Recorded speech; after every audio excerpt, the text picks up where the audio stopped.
Hi, everybody, and welcome to our latest weekly Intelligence Insights. I'm Ross Hill, Director of Intelligence for At Risk International's Global Risk Intelligence team.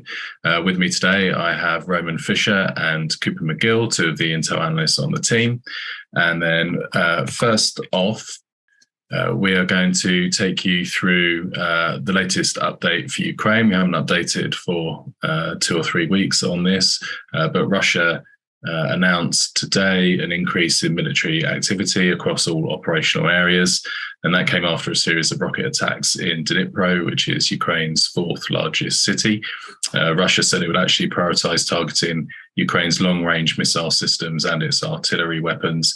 And that's basically after Ukraine has managed to destroy multiple Russian logistics centers, primarily using the HIMARS missile systems that the US has supplied. But the announcement also follows what's been described as an operational pause, which happened over the last couple of weeks or so. And that pause occurred after Russia actually took control of the whole of the Luhansk region in eastern Ukraine. That pause was likely to allow Russia to try and secure control of some of the territory it's taken, but also kind of regroup and prepare for further offensives. From the conflict itself, Russia's had some quite significant losses, at least according to the UK Ministry of Defence.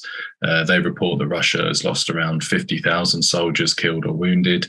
That's around about 30% of their force. And they've also lost nearly 4,000 armoured vehicles and around 1,700 tanks.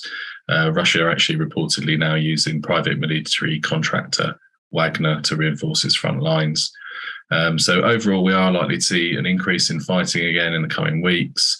That will continue to focus on the Donetsk region in the east and also in the south, but we'll probably see rocket and missile attacks on larger cities in Ukraine as well. And then the increase in fighting is also coming at a time where we're seeing some little signs of political instability within the EU, in wider Europe, UK in particular, and then some questions in the US over funding for Ukraine.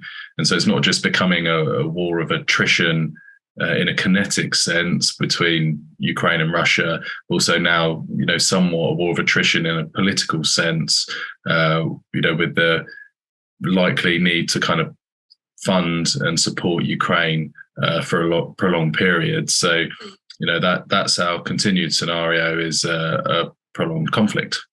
And then I'll hand you over to Cooper. So this week, we are going to talk a little bit about what's been going on in Sri Lanka. Some of you may have seen, sort of titles in the news relative to issues they've been having there. But in recent months, Sri Lanka has been facing a pretty severe economic crisis.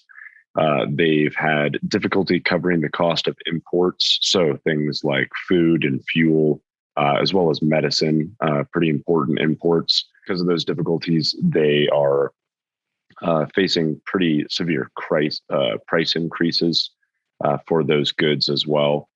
They've also been facing a soaring debt issue, including a recent default on their foreign debt, making it the first country in the Asia Pacific in about 20 years to default on foreign debt. All of these, economic challenges have led to mass protest within the country, as the everyday citizens of the country have been bearing the brunt of a lot of these difficulties.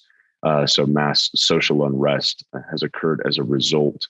Now at the point that the president was forced to flee the country and remotely submit a resignation, as protesters at one point even overtook the presidential home during protest events.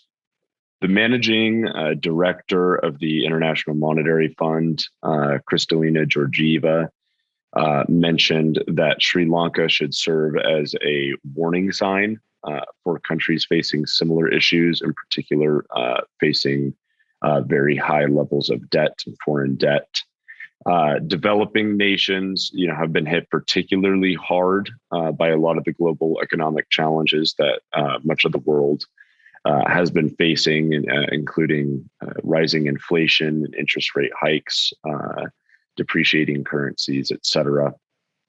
So numerous nations that are facing these similar challenges, as we've seen in Sri Lanka, are going to be at an elevated risk of future mass social unrest. To name just a couple, Bangladesh and Pakistan, they've been facing a lot of similar issues, but this is really something we're seeing around the world.